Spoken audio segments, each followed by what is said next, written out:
চিত্রনায়ক সালমান শাহ হত্যা মামলার আসামিদের দেশ ছেড়ে পালানো ঠেকাতে ইমিগ্রেশনে চিঠি দিয়েছে পুলিশ। সালমান শাহ আত্মহত্যা করে নাই, সালমান শাহ খুন হয়েছে। আমি রুবি এখানে ভেগে আছি, এই কেস যেন না শেষ হয়।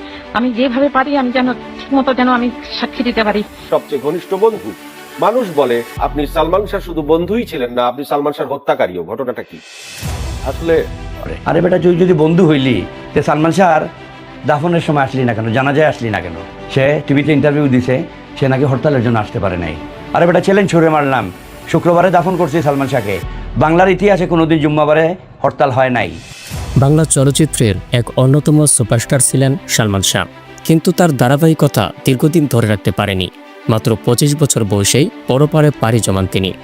হত্যা এবং আত্মহত্যার দণ্ডের বিচার এখনও চলমান, কিন্তু আজও তার মৃত্যু রহস্যের জট থামছে না। সালমান শাহকে আত্মহত্যার দায়ে তার মা যে মামলাটি এতদিন ধরে লড়ে যাচ্ছেন, সে মামলাটি এবার নতুন মোড় নিয়েছে। ইতিমধ্যে সালমান শাহ হত্যাকারীদের বিদেশে যাতায়াত বন্ধ করা হয়েছে। সালমান শাহ হত্যার প্রধান দুই আসামি সামিরা এবং চলচ্চিত্রের খলনায়ক ধন কঠিনভাবে ফেঁসে যাচ্ছেন। আরে বেটা, চ্যালেঞ্জ ছুড়ে মারলাম, শুক্রবারে দাফন করছি সালমান শাহকে। বাংলার ইতিহাসে কোনোদিন জুম্মাবারে হরতাল হয় নাই। এরপরও আজকে 29 বছরের মধ্যে একদিনও সেই ডন আসে নাই। এখন ইন্টারভিউ দে, ইন্টারভিউ দে, সালমান শাহর মার বিরুদ্ধে ইন্টারভিউ দে, সালমান শাহর বিরুদ্ধে ইন্টারভিউ দে। সে নাকি জানে যে সালমান শাহ আত্মহত্যা করছে। আর কেউ বলে না, এক সামিরা বলে, সামিরার পরিবার বলে, আর ডন বলে। তুই যদি বলো যে আত্মহত্যা করছে, প্রমাণ দে। আত্মহত্যার সময় তুইও তো সামনে ছিলি না? হ্যাঁ, তোর নামও তো আছে মামলা। বেটা দে আইসা, কিভাবে আত্মহত্যা করছে প্রমাণ দে আইসা। ইতিমধ্যে সালমান শাহর মামার এক সাক্ষাৎকারে জানা যায়, সালমান শাহর জানাজায় আসেনি ধন এবং সামিরা। হরতালের কারণে আসতে পারেনি ধনের এমন অজুহাতে উত্তর দিয়েছেন মামা। তার মামা বলেন, সেদিন ছিল শুক্রবার, আর শুক্রবারে হরতাল ছিল না। সালমান শাহ হত্যা মামলায় নতুন রায় ঘোষণার পর আদালতে সালমান শাহর ভক্তরা ধন এবং সামিরার সঠিক বিচারে মুখোমুখি করতে চ্যালেঞ্জ ছুড়ে দিচ্ছে।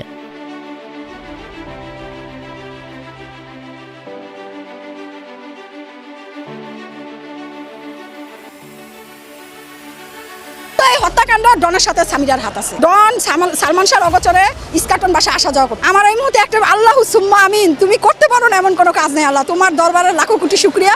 আমি ছেলে হলে এখানে সেজদা দিতাম, যেহেতু আমি মেয়ে মানুষ, তাই এখানে সেজদা দিলাম না। আর আমার একটাই কথা, ডন আমাদের বেশ কিছুদিন আগে মাসখানেক আগে আমাদের একটা চ্যালেঞ্জ ছুড়ে দিয়েছিল। X2064 দ্বারাই সে আমাদের বলেছিল যে সালমান শাহর মা, আমার আম্মা নীলা চৌধুরীকে, সে একটা প্রশ্ন ছুড়ে দিয়েছিল যে আমরা প্রেস ক্লাবে বসবো সাংবাদিকদের, এক পাশে সাংবাদিক থাকবে, এক পাশে ডন থাকবে, এক পাশে নীলাম্মা, আমরা সালমান শাহ ভক্ত থাকবো। যে আসেন, চ্যালেঞ্জ মোকাবেলা হবে। আমি আজকে ডন আপনাকে বলতেছি, আসেন, খোলা ময়দানে খেলা হবে। এখন থেকে আপনার আমার দেখা হবে কোর্টে। ডন, আপনি রেডি হয়ে আসেন। ওয়েলকাম। আপনাকে প্রথম যেদিন আপনি কোর্টে আসবেন, আপনাকে আমি ফুলের মালা দিয়ে একবারে সাদরে গ্রহণ করব। আজকে রায় আমাদের পক্ষে আসছে, এটা অপমৃত্যু থেকে হত্যা মামলায় রূপান্তরিত হয়েছে। এখন আর কেউ বলতে পারবে না যে সালমান শাহকে আমি দড়ি কেটে ঝুলন্ত অবস্থা থেকে নামাইছি। এখন কেউ বলতে পারবে না যে আমরা দড়ি কেটে ওকে আমরা নামাইছি ঝুলন্ত অবস্থা থেকে, কেউ দেখে নাই। এখন উনাকে ইনশাল্লাহ আগামীতে কোর্টে আসতে হবে, ওনাকে হাজিরা দিতে হবে এবং ইনশাল্লাহ উনি গ্রেফতার হবে। উনি সহকারে সামিরা হক, ডন, আজিজ মোহাম্মদ ভাই যারা আছে, ইনশাল্লাহ ওনাদের সবাইকে গ্রেফতার করা হবে। আমরা ন্যায় বিচার পাবো ইনশাল্লাহ। আমাদের টেনশন, আমরা পুরোপুরি টেনশনে ছিলাম অবশ্যই, কারণ যেখানে জজ, যেখানে 11টা বসার কথা, সেখানে 12টা বেজে গেছে, 12টার পর 12:30 বেজে গেছে, বসে না। তারপর টাইম দিল যে 2টা বেজে গেছে। এখানে অপশক্তির হাত অবশ্যই ছিল। সে সর্বোচ্চ চেষ্টা করছে এই মামলাকে ধামাচাপা দেওয়ার জন্য, এবং সে কন্টিনিউয়াসলি বলে যাচ্ছে যে ইন্টারপোল আনো, এটা করো, সেটা করো, এটা আত্মহত্যা, এটা হত্যা মামলা না। সে কনফিডেন্টলি বলে যাচ্ছে। আজকে উনার অন্তত এই দম্ভটা চূর্ণ হয়েছে। ওয়েলকাম, আসেন। এটা 96 সাল না ডন, এটা 2025 সাল। 96 সালে আমরা ছিলাম না, 2025 সালে আমরা আসি। আপনাকে ওয়েলকাম করার জন্য সালমান ভক্তরাই যথেষ্ট, আর অন্য কারো লাগবে না। এর আগের বক্তব্যতে উনি কি বললো, সালমান শাহ মানসিকভাবে ছিল, পারিবারিক দিক থেকে ডিপ্রেশন ছিল, এজন্য সালমান শাহ এই কাজটা করছে। সালমান শাহ আপনার বন্ধু ছিল, সালমান শাহ তো আপনি জানায় করছে নাকি? তা আপনি তো ঠেকাইতে পারতেন না। আপনি আপনার বন্ধুরা এটা ঠেকাইলেন না, কোনোদিন আয়া বললেন না আমি আপনার সালমান শাহর হত্যার বিচার চাই। আপনার স্বামীরাকে নিয়ে গুনগান করছেন। সে এডুকেটেড মহিলা, সে দেখতে সুন্দরী, তো সুন্দরী হলে আপনি 29 বছর ধরে অবিবাহিত কেন? মরার পরে আপনার স্বামীরাকেই বিয়ে করে নিতেন, তাহলে তো আপনার চিরকুমারের খেতাবটা আপনার সাথে থাকতো না। আর দ্বিতীয়ত আবার তুমি বললেন আমার প্রিয় বন্ধু মারা গেছে, হ্যাঁ আপনি তো কাঁদবেনই, কারণ আপনাকে তো সালমান শাহ চলচ্চিত্র জগতে হাতে ধরে এনে দিয়ে গেছে। এখন আমার হাতে ধরে যদি কেউ আমাকে একটা কাজে ঢুকাই দিয়ে যায়, আমি তো তার জন্য মনে মনে একটু আমার বন্ধু আমাকে এটা করে দিয়ে গেছে। কিন্তু এই হত্যাকাণ্ড ডনের সাথে সামিরার হাত আছে, নিশ্চিত হাত আছে, জড়িত আছে। ডন সালমান শাহর অগোচরে ইস্কাটন বাসা আসা যাওয়া করতো। এটা রাজশাহী আবুলকে ধরলে এই ঘটনার উদ্ঘাটন হবে। উনি আর কখনো বলতে পারবে না এই কথা।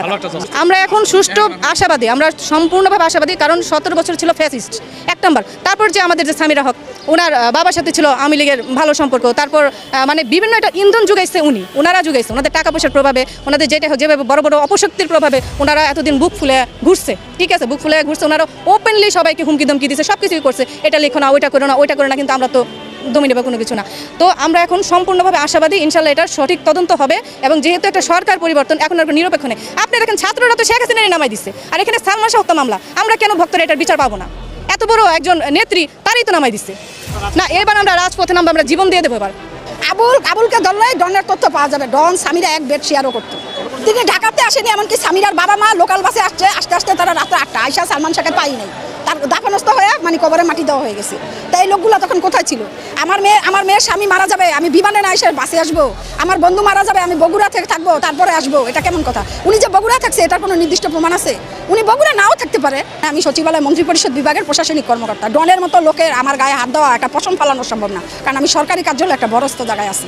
কিন্তু তাই বলেন আমি ভক্ত হিসেবে বলি, ডনকে আমি ওপেন চ্যালেঞ্জ করলাম, তুমি আসো আদালতে। আমি রোজ আদালতে হাজির হব, ঝড় বৃষ্টি বাদল হাজির হই এবং হাজির হব। ডন তোমার নামে তো এবার হুলিয়াজারি পড়েই গেছে, আরো ভক্তরা তো আছে। আজকে আমাদের ঈদ হ্যাপি ডে। আজকে কি ডে? এই ডে স্মরণ করে রাখতে হবে।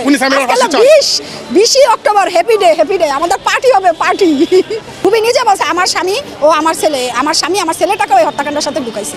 অবশ্য হত্যাকাণ্ডের মামলা দায়ের করা হলে 6 জন আসামির নাম পড়বে। 1 নম্বরে সামিরা, 2 নম্বরে সামিরার মা লুসি সামিরাকে শেষবারের মতো তৈরি করে পাঠাইছে সালমান শাহকে হত্যা করার জন্য। তৃতীয়ত ডন, চতুর্থ হয়েছে রিজভি, পঞ্চম হইল আজিজ মাহমুদ, ষষ্ঠ হলো 3 জন আসামি একসাথে। মনোয়ারা।